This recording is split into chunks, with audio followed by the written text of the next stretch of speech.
یزید کی لشکر جو امام حسین کے مقابلے میں آیا، امام حسین کے لشکر کی تعداد 72 تھی، تو یزید نے 22,000. مجھے بتائیے 72 کا 22,000 سے کوئی مقابلہ ہوتا ہے؟ عمر بن سعد نے پھر عبید اللہ ابن زیاد کو لکھا کہ 22,000 بندے تھوڑے ہیں، کچھ بندے زیادہ بھیج. تو عمر بن سعد کو عبید اللہ ابن زیاد کہنے لگے کہ تو پاگل تو نہیں ہو گیا، 72 کے لشکر کا 22,000 بھیجا، اور کتنا بھیجو؟ تو اس نے کہا تمہیں یہ نہیں پتا یہ لوگ کون ہیں؟ یہ مولا علی شیر خدا کی اولاد ہے. ان میں ایک ایک شخص ایسا ہے جو 1,000 کے مقابلے میں لڑنا جانتا ہے. تو یہاں کمزوری دکھائی جاتی ہے. ہمارے بچے سمجھنے لگے ہیں کہ یہ شاید کوئی ایسی داستان ہے، اور اس طرح کا ماحول ٹی وی پہ میں دیکھ رہا تھا، اس طرح کا ماحول بنایا جاتا ہے جیسے کوئی خوف ہے. یعنی واقع کربلا کوئی ایسا واقعہ جسے دیکھ کے خوف طاری ہو جائے، بچے راتوں کو ڈریں. وہ اکیلے درخت دکھائے جا رہے ہیں اور تیر دکھائے جا رہے ہیں. او یار کیا قوم کی تربیت کر رہے ہیں؟ واقع کربلا حوصلے کا نام ہے، دلیری کا نام ہے. سنیں بات اصل میں کیا تھی، بڑے ٹھنڈے دماغ سے میری بات کو سمجھیے گا. حضرت مولا علی شیر خدا کے بعد مسلمانوں کے متفقہ امیر بنے تھے حضرت امیر معاویہ. انہیں امیر کس نے بنایا تھا؟ امام حسن نے، حضرت علی کے بڑے صاحبزادے. حضرت امام حسن نے ان سے صلح کی، انہیں خلافت دی. اور صحیح بخاری میں نبی پاک نے فرمایا تھا میرا بیٹا حسن سردار ہے، جب مسلمانوں کی جماعتوں میں لہو بہہ جائے گا تو حسن ان کی صلح کرا دے گا. وہ صلح امام حسن نے کرائی. جناب امیر معاویہ امیر بن گئے. حضرت امیر معاویہ رضی اللہ تعالیٰ عنہ بڑا پیار کرتے تھے نبی پاک سے، بڑا احترام کرتے تھے حضور کے خاندان کا. ان کی جو اجتہادی خطائیں ہیں وہ اپنی جگہ پہ موجود ہیں. چونکہ امام حسن نے ان سے صلح کر لی، لہذا ہم بھی ان کے بارے میں کوئی جملہ کہنے کے مجاز، ہماری مجبوری امام حسن ہے. اس لیے کہ جسے امام حسن صحیح کہے پھر امام حسن کے ماننے والے کو اسے غلط نہیں کہنا چاہیے.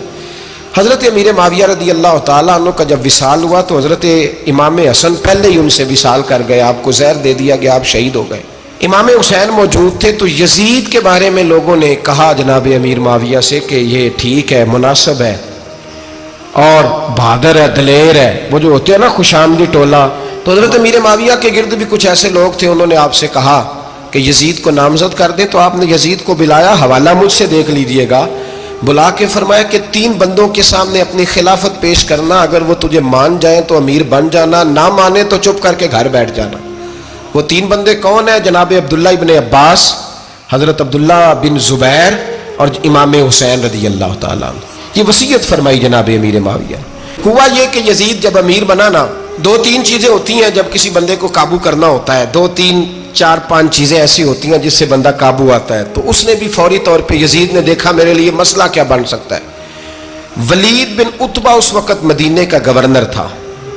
یزید نے اس کو خط لکھا کہ امیر عرب کا رواج آج بھی ہے کہ جب تک نئے خلیفہ کی بیعت نہیں ہو جاتی پرانے کے انتقال کی خبر ہی نہیں دیتے، اس کو رکھے رکھتے ہیں. یہ ان کا طریقہ ہے. وہ کہتے ہیں کہ ولی عہد اچھی طرح قبضہ کر لے پھر بتائیں گے.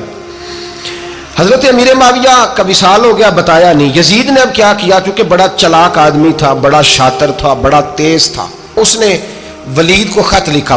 کہنے لگا کہ فوری طور پہ عبداللہ ابن عباس کو بلاؤ اور اسے کہو میری بیعت کریں.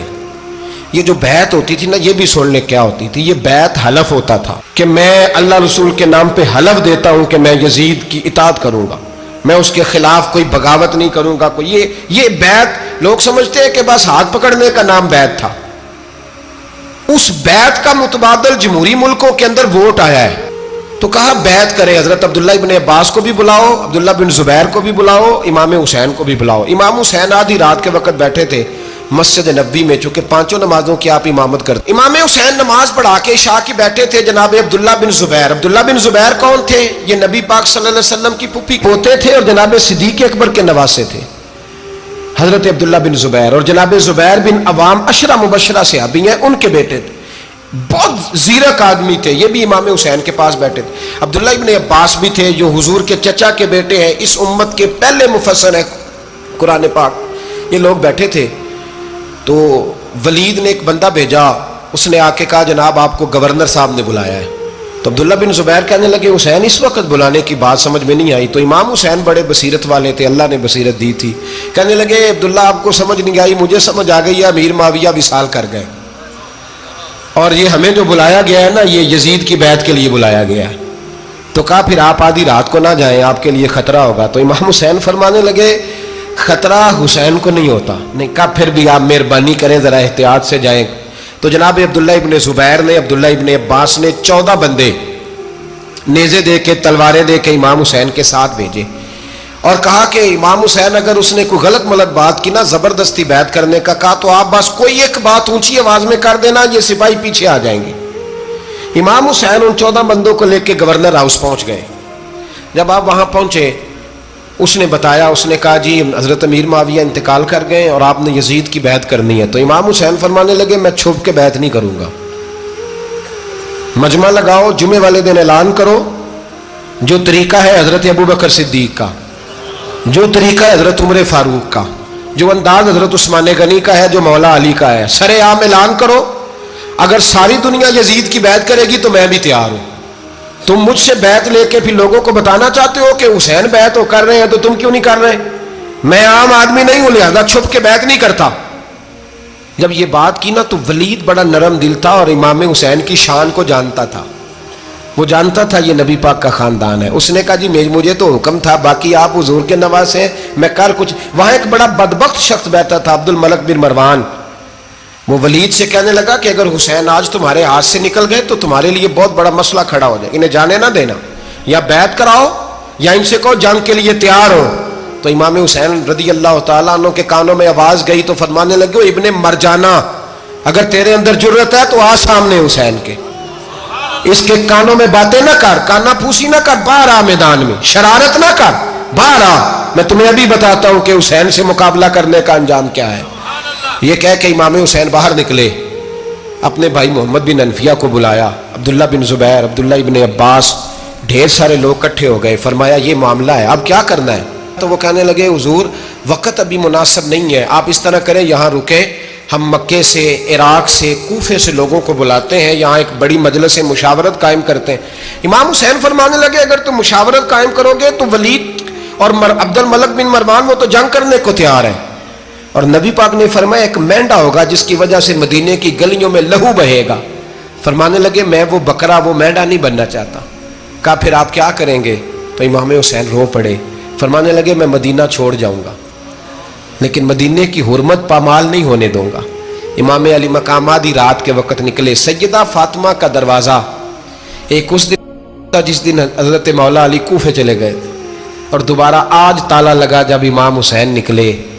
آپ جنت البقیع کے پیچھے کھڑے ہو کے حضور کا روضہ دیکھنے لگے، اس وقت گنبد تو نہیں ہوتا تھا، روضہ دیکھنے لگے۔ نانا تیرے کرم کے خزینے کی خیر ہو، میں جا رہا ہوں تیرے مدینے کی خیر ہو۔ سارا خاندان لے گئے، مکے تشریف لے گئے، حج کے ایام قریب آنے والے تھے۔ امام حسین نے وہاں لوگوں سے باتیں کی۔ جب امام حسین وہاں پہنچے تو کوفے سے خط آنے لگے۔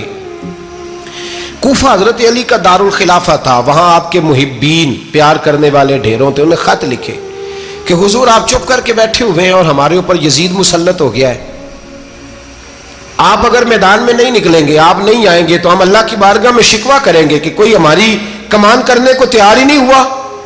اور وہ خط 1 2 3 نہیں آئے، وہ خط اتنے تھے کہ 3 بوریوں میں بھرے تھے امام حسین، 3 بوریوں میں۔ اب مجبوری ہو جاتی ہے، حق کے لیے کئی دفعہ بات کرنا مجبوری ہوتی ہے، اگر نہیں کرے گا تو پھر اس کو بھی قبر میں جواب دینا پڑے گا۔ امام علی مقام رضی اللہ تعالیٰ عنہ نے مکے میں اب لوگوں کو جمع کیا مشورے کے لیے۔ ہر بندے نے کہا حضور وہ بلا تو رہے ہیں پر اپنے وعدوں کے پکے۔ کہا حضور وہ پکے نہیں، آپ نہ جائیں۔ ہر بندے نے کہا حالات ٹھیک نہیں، حالات گراؤنڈ ریالٹی صحیح نہیں، یہی مشورہ آج بھی ہر بندہ دیتا ہے، ابھی حالات نہیں۔ اتنے خراب حالات کبھی نہیں ہوئے تھے جتنے امام حسین کے دور میں تھے، لیکن فرمایا میں دین کے خلاف غلط حکمران کو مسلط ہونے کی اجازت، بول کے بتائیے، بول کے، غلط حکمران کو مسلط ہونے کی اجازت، مزاحمت کروں گا، مخالفت کروں گا۔ امام کہنے لگے کوئی بات نہیں، وہ میرے ساتھ چلے نہ چلے لیکن میں کوفے جاؤں گا، وہ لوگ میرے ساتھ کھڑا ہونے کو تیار ہے تو وہ جھوٹ ہے یا سچ ہے پر میں چلوں گا۔ جب امام علی مقام نے اصرار فرمایا تو جو آپ کے قریبی صحابہ کرام کی اولادیں تھی ساری، یہ بھی اب بیماری ہے، کچھ لوگ کہتے ہیں جی صحابہ نہیں ساتھ چلے، تو میں کہتا ہوں اہل بیت نبوت کے تو کل افراد 21 تھے، تو 72 میں باقی اولادیں کس کی تھی؟ وہ ساری صحابہ کی اولادیں تھی، وہ سارے. پتہ نہیں کیوں اس طرح کا فلسفہ بیان کیا جاتا ہے جس میں حالات خراب ہو. حضرت سیدنا امام علی مقام کو جب بہت زیادہ کہا گیا نا تو امام حسین رضی اللہ تعالیٰ انہوں نے فرمایا چلو میں ایک کام کرتا ہوں، مسلم بن عقیل کو بھیجتا ہوں. حضرت علی کے بھتیجے ہیں، امام حسین رضی اللہ تعالیٰ عنہ کے چچا کے بیٹے ہیں حضرت عقیل کے صاحبزادے مسلم بن عقیل. بڑے سمجھدار آدمی تھے، معاملہ فہم تھے، بڑے جری تھے. اتنا زبردست مشورہ کم لوگ دیتے ہیں جتنا حضرت مسلم بن عقیل دیتے تھے. ان کو بھیجا گیا کوفے. اب اس میں بڑی تفصیل ہے، وہ اپنے 2 بچے بھی لے گئے. جب وہ کوفے پہنچے نا تو کوفے پر جناب نعمان بن بشیر کی حکومت تھی. آپ گورنر تھے اور اہل بیت سے بڑی عقیدت رکھنے والے، نرم رویہ. عبید اللہ ابن زیاد کوفے کا گورنر نہیں تھا، یہ کسی اور علاقے کا تھا. جب آپ وہاں پہنچے تو نعمان بن بشیر نے دیکھا کہ حضرت مسلم بن عقیل آئے ہیں تو لوگ دوڑے ان کی بیعت کرنے، بھاگے. اتنے لوگ جمع ہوئے کہ ایک دن میں 17,000 آدمی نے بیعت کر لی. کتنے بندے جی؟ 17,000 آدمی ایک دن آیا. اب وہ جو امام مسلم بن عقیل کے وہاں نعرے لگانے والے تھے کہنے لگے حضور یہ پہلے دن کی کارکردگی ہے، 2-4 دن میں دیکھیے کیا ہوتا ہے. 2-4 دن میں کیا ہوا؟ 40,000 آدمی نے بیعت کر لی. اب وہ 40,000 بندہ تیار ہو گیا. ادھر سے جو یزید کے وفادار تھے انہوں نے خط لکھا یزید کو کہ تو نے بڑا نرم آدمی گورنر بنایا ہے اور 40,000 بندہ چلا گیا حسین کی طرف. اگر ایک دن مسلم بن عقیل اور رہے تو جو تمہارا گورنر بیٹھے ہیں نا جناب نعمان بن بشیر، ان کو گورنر ہاؤس سے نکال کے مسلم بن عقیل قبضہ کر لیں گے. تو چپ کر کے بیٹھا ہے. یزید بڑا تیز تھا، اس نے ایک آدمی گھوڑے پہ دوڑایا. عبید اللہ ابن زیاد ایک اور علاقے کا گورنر تھا پر بڑا ظالم سا بدماش تھا، بڑا سخت گیر آدمی تھا. اس کو کہا کہ تو پہلے ایک صوبے کا گورنر ہے، جا تجھے دوسرا صوبہ بھی دیا. اس طرح کار فوری طور پہ کوفے پہنچ اور جا کے مسلم بن عقیل کو گرفتار کر، جو آدمی ان کا ساتھ پھر بھی دے اسے قتل کر دے. اس نے کیا کیا؟ وہ آدھی رات کو آیا، منہ چھپایا، جبہ پہنا. لوگ سمجھے امام حسین آ گئے. بہت سارے لوگوں نے اس کے نعرے بھی لگائے. وہ چپکے سے داخل ہوا اندر اور چپکے سے داخل ہو کے اس نے سب سے پہلا کام یہ کیا کہ نعمان بن بشیر رضی اللہ عنہ کو معزول کیا، کوفے کے گورنر ہاؤس پہ قبضہ کیا. پھر اس نے اسی وقت سوئے ہوئے سرکردہ لوگ، جس طرح ایک گاؤں کا چودھری دوسرے کا محلے میں قبیلوں کے جو لوگ تھے چودھریوں کو بلایا، کچھ کو سزائیں دیں، کچھ کو سخت کہا، کچھ کو ان کے عیب گنوائے کہ وہ تمہارا فلانا مسئلہ پھر خراب کر دوں گا، بلیک میل کیا. صبح ہونے تک حالات اگر تم نے میرے قابو میں نہ کیے تو یاد رکھنا بڑا مشکل ہوتا ہے حق پہ کھڑا ہونا. بڑی چیزیں لوگوں کو یاد آتی ہیں، اللہ جانتا ہے. پہلے کچھ ہوتا ہے، بعد میں معاملہ کچھ ہوتا ہے. حضرت مسلم بن عقیل کے ساتھ جس دن عبید اللہ ابن زیاد آیا 40,000 کا لشکر تھا. اگلے دن صبح ہوئی، اگلے دن تو یہ حال ہو گیا کہ آپ جب کوفے کی جامع مسجد میں زور کی نماز کے لیے گئے تو 5-7 ہزار آدمی نماز پڑھنے آیا. اور جب مغرب کا وقت آیا تو لوگوں نے چند ہزار لوگ رہ گئے، نماز کی نیت باندھی. توجہ کرنا میری بات پہ، ایک مسئلہ بھی سمجھ میں آئے گا. لوگوں نے نماز کی نیت باندھی تو حضرت مسلم بن عقیل امامت کر رہے ہیں، ہاتھ باندھے ہوئے ہیں. تو بہت سارے لوگوں نے پیچھے ہاتھ چھوڑ دیے. ایک بندے نے دوسرے سے پوچھا وہ ہاتھ کیوں نہیں باندھتے؟ کہنے لگے اگر عبید اللہ ابن زیاد کے کسی بندے نے دیکھ لیا نا تو ہم اسے کہیں گے ہم تو نماز پڑھ ہی نہیں رہے تھے، ویسے ہی کھڑے تھے، ہاتھ ہی نہیں باندھے سرے سے. جب نماز کی امامت باندھی تو 10-11 صفیں تھیں. جب مسلم بن عقیل رضی اللہ تعالیٰ نے سلام پھیرا تو پیچھے بندہ ہی کوئی نہیں تھا. حضرت مسلم بن عقیل کو گرفتار کیا گیا. عرب کا رواج تھا دشمن کو سخت سزا دیں تاکہ باعث عبرت بنے. بہت اونچا مینار تھا کوفے کا گورنر ہاؤس کا، اوپر لے جا کے جناب مسلم بن عقیل کو زمین پہ گرایا گیا. اور جب وہ شہید ہو گئے تو شہید ہونے سے ایک رات پہلے وہ خط لکھ چکے تھے امام حسین کو کہ آپ آ جائیں، حالات بڑے اچھے ہیں. خط ملا تو امام حسین مکے سے کوفے کی جانب چل پڑے. امام علی مقام رضی اللہ تعالیٰ عنہ جب چل پڑے تشریف لا رہے تھے تو رستے میں فرزق شاعر ملا، بڑا محب اہل بیت تھا. رستے میں ملاقات ہوئی، اللہ اکبر. حضرت مسلم بن عقیل جب گرایا شہید ہو گئے تو پھر اس نے اس طرح کیا کہ آپ کی لاش کو لٹکا دیا چوک میں. لوگ دیکھتے تھے تو عورتیں بچوں کو کہتی تھی تو نے باہر نہیں نکلنا, ہم نے نہیں امام حسین کے ساتھ چلنا, بس بڑا خوف ہے, کوئی بندہ نہ باہر نکلے, کوئی نہیں ضرورت ہمیں, حالات بہتر ہوگی تو دیکھی جائے. آج کتنے لوگ ہیں, کتنی دیگیں پکی, کتنی نیازیں بٹی, کیا کچھ ہوا. آپ ناراض نہ ہونا, میں آپ میں سے ہوں, آپ مجھ سے ہیں, یہ بات آپ کی نہیں میری سب کی ہے. آج بھی اگر امام حسین کے نام پہ جان دینے کی باری آئے گی تو دیگیں ہی رہ جائیں گی. ناراض تو نہیں ہو گئے آپ لوگ؟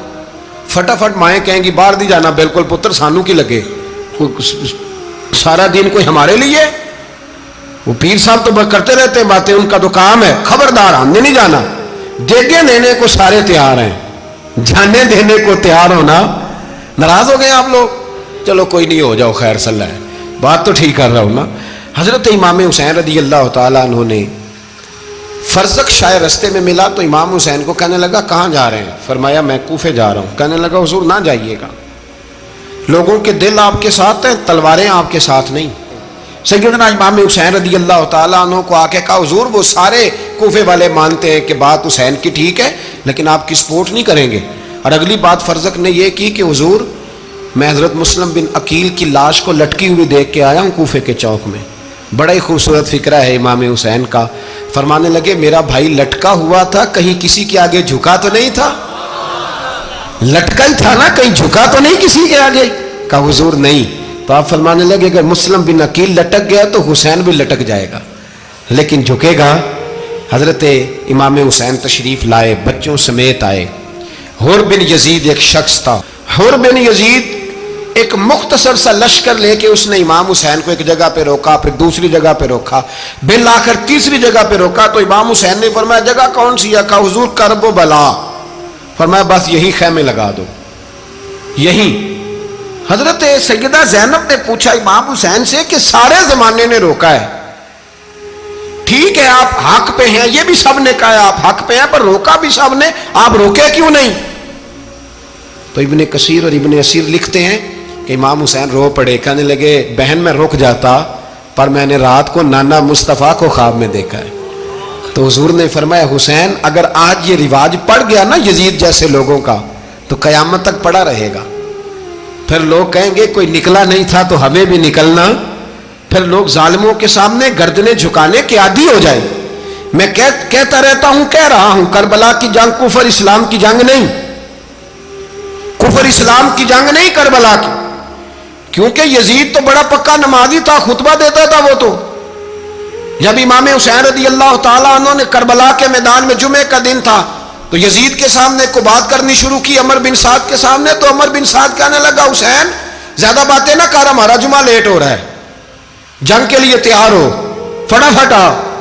اہل بیت نبوت کو قتل کریں گے اور قتل کے بعد پھر نماز پڑھیں گے اور پھر کہیں گے اللہم صلی علی محمد وعلی آل محمد, اسی نماز میں پھر درود بھی پڑھیں گے. یہ کیسا مرتبہ ہے, کیسا انداز ہے, دوستی قاتل سے بھی مقتول سے یارانہ بھی. امام حسین نے کرب. حر بن یزید امام حسین سے کہنے لگا مجھے حکم ہے آپ کو روکنے کا, آپ آگے نہیں جا سکتے. امام صاحب نے فرمایا وجہ زمین اللہ کی ہے. اس نے کہا آپ بیعت نہیں کر رہے, یزید کی حالات آپ کے حق میں درست نہیں ہیں, آپ نہیں جائیں گے. امام روک گئے.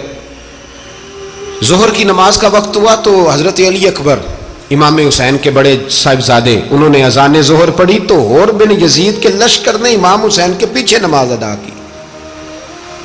کہا بھئی تم مقابلے میں آئے ہو نماز پیچھے پڑھتے ہو؟ کہا حضور مقابلہ تو تلواروں سے کر رہے ہیں پر ہمارا دل تو مانتا ہے نا کہ مصطفیٰ کا نواسہ بڑی شان والا ہے.